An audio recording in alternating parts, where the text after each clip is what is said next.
Welcome back to Spot Goes to Hollywood, and now we're doing The Temple. Indiana Jones mutts? Yes, well remember, this is kind of like a little love letter to famous Hollywood movies and stuff like that, so yeah. But yeah, this is the Indiana Jones throwback inspired one. Oh my god, it's Temple Run! Actually, it reminds me a lot more of the Temple of the Ancients, doesn't it too? A bit, actually, yeah. Isometric perspective and anything. The Temple of... monkey! And there's wizard monkeys, baboons, I think, because because of the color of their butts, I guess. I don't know. In case you were wondering, well, no, actually, no, this is not the same team. Otherwise, it would have made the joke because it would have been the same team. No, well, this is made by Lion King. But this is another one. No. Well, Lion King was made by Westwood. This one was made by Eurocom. Oh well. The same guys who, if I remember correctly, didn't Eurocom work on a Crash Bandicoot game at some point? They did Crash Bash, actually. Yeah, they're the ones who did it. Yeah, all right, they then. did. And they didn't even use the thing is that they didn't even use the assets from Naughty Dog games. They actually had to do the models of their own, and unfortunately, it kind of shows they're not exactly the best quality. Wasn't there that one portrait though? Okay. If I recall correctly, No, not the portrait, the models. If you haven't watched Cadicarus has talked multiple times about Crash Bash, but the most recent example would be the video that is done where he does a tier list of Crash Bandicoot's ass. Yes, that's actually a thing. And when it comes to get to Crash Bash, he actually immediately recognizes the fact that the model is not the same and it looks badly textured. The was the character portrait from CTR. That too. Well, that was a Naughty Dog made though, so that was up to them. You know what's funny is that CTR was made specifically with the mindset of ending the franchise because not what a nice thought, am I right? And yet, ironically, turns out our contract is being ended. Let's voluntarily nuke the franchise. What could possibly go wrong? Oh, let's see, your racing game could be somehow insanely popular. Never mind the fact that they took ideas from Diddy Kong Racing, so of course it was going to be good. And wouldn't you know, it just made the series more popular. Mm-hmm. Oh, well. I mean, why not just keep the franchise else? I'm forced to make that game. I don't know. I don't. Well, honestly, I'm just glad that Crash is with people who actually care for him. The problem is that those people work for Activision. Yeah. Well, Jova, that's what needs to. Unfortunately, that's. Is that monkey soaking up your bullets? No, Monkey dead. that's because you can't kill monkeys from behind. You have to hit them from either the side or front. That's the great rule. That's the more specific rules of biology. Monkeys cannot be killed if you target them from behind. I learned something new. It's a monkey doesn't see, monkey doesn't speak, monkey doesn't hear. I tried seeing if I could jump on, but I screwed it up, Jova, basically. Wow, that monkey, though. Basically, Jova, since around this time of his recording, actually rendered your generations are in the water, and every one of you was confused about the Tartutics. Basically, that's where it comes from, the whole monkey judges thing. It's also from the same mythology that brings the monkey doesn't see, monkey doesn't speak, monkey doesn't hear. It's just that Shyamalan had a very poor way to render that. Why didn't he just say they're the free monkeys then? Why too complicated, Jova, sorry. You know, the more I think about it, Pedro, the more I think that M. Night Shyamalan would get along with... Can you move the block? I mean, with Motomo Toriyama when it comes to writing overtly complex stuff, if Final Fantasy XIV is anything to go honestly, Jova, when it comes to... Oh, okay. Well, then again, no, actually, no. Toriyama is worse at exposition than David Cage.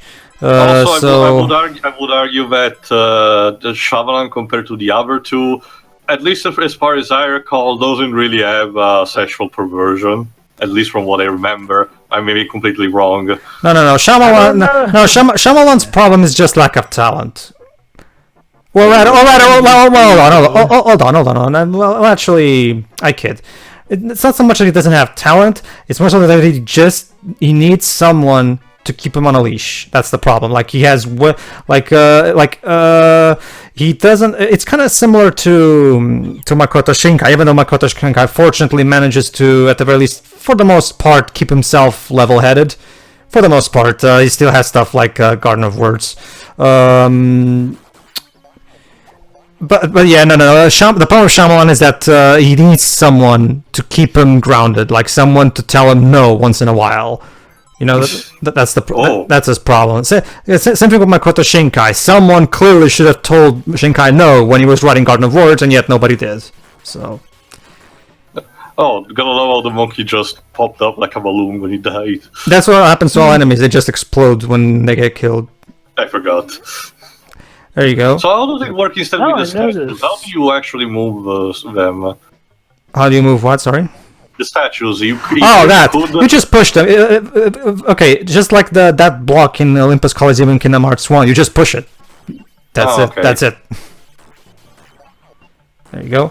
Make sure, basically, when you're fighting these monkeys front on, make sure you notice the pattern of their fruit, so you can dodge them as you're hitting him. So there you go. Moving on. Love the music. Yeah. And but it's not right after this one, when we get to under the temple. Yes, right now we're in the temple, but after this it's under the temple, huh? Well, of course. Which it becomes even more obvious that it's an homage to Temple of Doom. We're gonna get my personal favorite Tommy Tallarico track in general. I mean. All right. Really? So it's gonna be like the equivalent to Falling from Earthworm Jim. I wouldn't say it's an equivalent. It's a very different track. I'm just saying it's my personal favorite of all the music I've heard from him. Actually, I forgot if you mentioned it, Pedro. What is your favorite track from Earthworm Jim? I guess Puppy Love from 2. That's my favorite from 2, definitely. But what about from the first one? From the first one, my favorite is definitely. I would say the one from Planet Tech. I will. Oh, Submerged. That's a faint tale. Submerged also works for the water level as well. No. What I mean is the Night on Bald Mountain mixed with Hawaiian Resort. Planet Hack. Okay. Yeah, that's what I meant. Oh, so I misunderstood. I understood you say Planet Tech. No. Oh, jeez. Oh no, the humanity. Rigor mortis. Oh well, no, we're too cool to die. Such a diva. I guess Party Time. Party Time is awesome. Okay, the ending. Dun, dun, dun, dun, dun, dun, dun, dun, dun, dun. Like awesome, cheerful music as Princess What's Her Name is being killed by being smashed by a cow. Also, spoilers in case you haven't seen the playthrough. But what are you here else for? It's a bit too late. Teo, it's the running gag of the cartoon. At this point, it's just a common. Isn't it just common knowledge at this point? But Shiroi, as Tommy himself put it, what if you could control the cow? Basically, Jova, when all of the original from Jim Tim did that stream where they were talking to the fans and shit and answering questions, one of them said on the chat, as long as I can throw cows, I'll be fine. When it comes to the newer from Jim they're making. And Tommy saw that question and he turned to the other guys and said, "But what if you could control the cow?" And all them. This era of gaming is just fucking crazy. Oh, a gem. So who knows? Maybe that will be a thing in there from Gym 3. Spot-tastic. Password. Yeah. The good old days. It's like Johnny's. Oh, there you go. Under the temple. It's like what Johnny said about Echo the Dolphin. And now under the temple. And now my favorite track in the entire game. All right. Ladies and gentlemen, I give you 16-bit brilliance.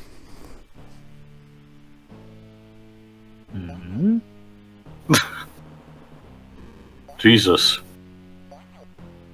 Definitely Temple of Doom. Ominous. Dude, chill out. I mean, you're a flame, you gotta chill out eventually. Oh, that looks completely... It reminds me of... These fucking drums. It reminds me a bit of the slightly a bit of the beginning of the Baby Bowser final boss fight in Yoshi's Island. Yeah. But just the beginning, mind you, because then it devolves into something completely different. Oh, more spikes. Jeez, are we in hell itself? I mean, why not?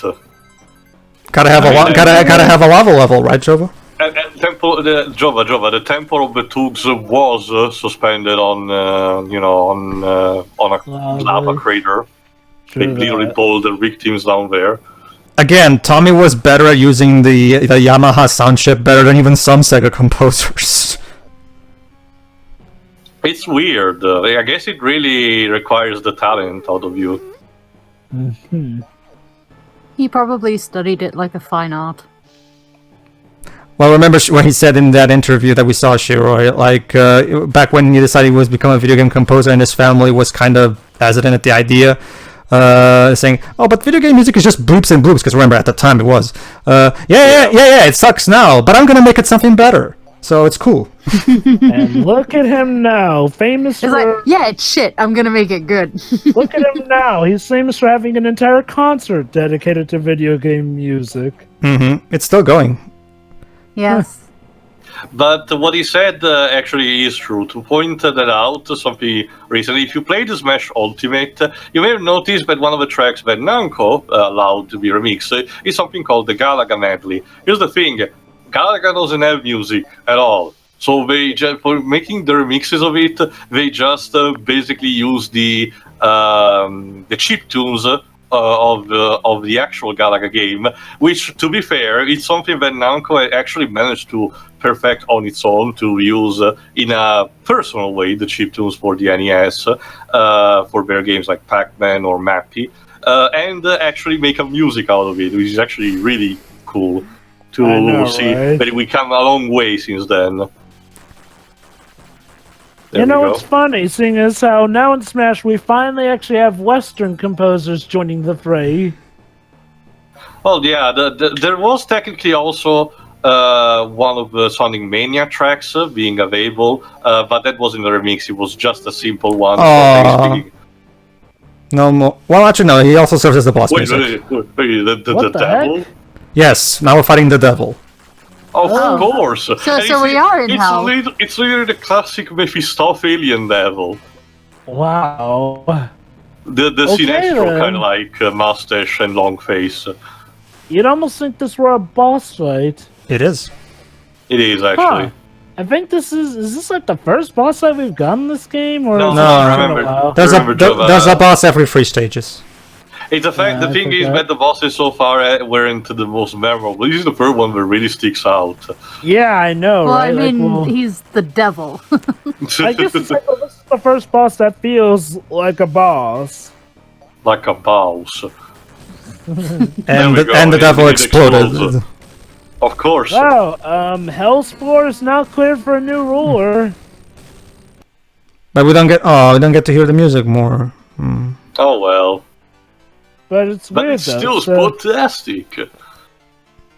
There you go. But now it's time to minecart ride. Yeah, It's kind of weird though how they didn't save the boss for the final level. yeah, it is weird. They usually reserve for the third one of each group, but for some reason it's for the second. Well, then again, this is a minecart level, so you can have a boss, I guess. So I guess the thought process was as soon as you defeat, you had to run And away for this, from. and for this level, we get to hear the main theme. Sure. Woo! Yeah, this is practically Indiana Jones. This was all. Still, it's a better minecart sequence than the one of the actual video game based on Temple of Doom. I think it was for the Commodore 64. I don't remember. This was one of the AVGN covered up. This is the whole. Listen to that majestic, heroic tune as our hero bravely flees. I know, As he right? goes up. Again, No, he's going down. this is the whole. This is the trademark. This is what I used to do even back as a kid, basically. Since this minecart keeps going faster and faster as the level moves on, what I do is I pause the game so I can give myself a breather and actually look at the tracks. You know. The old it's fine, Battletoads honestly. exploit. I actually did the same thing in Sonic 2 Special Stages. Well, in the original version, fortunately, with the better frame rate of Christian's remake, I can react a lot better now. There we go. Again, well, that's the thing, Joe. But the trademark of a Tommy Tallarico track, it's immediately catchy the moment you hear it. How can a And it's- car have that ability to go these up? Not only is it fun, but it's also incredibly catchy to listen to. Sorry, incredibly fun to listen to. Sorry. I won't deny Buffalo the Descent, aka the Falling tune, is definitely that for me. Mm-hmm. Well, Falling is usually one of the fan favorites as well. So, and I love Falling as well. So, but for me, it's just like I absolutely love the incredible, majestic tunes that this game, like the incredibly epic Under Temple theme, the incredibly awesome main theme that we're listening right now. Like this soundtrack in general just tickles me in all the right ways. There we go.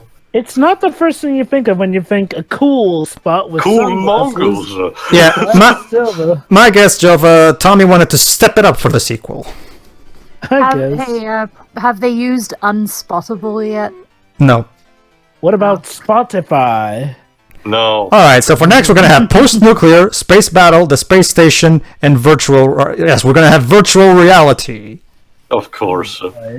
Well, remember, too, Virtual Reality was actually kind of a hot thing back in the 90s, so... There's even a Murder, She Wrote episode about that. Anyway, see you, everybody. See ya.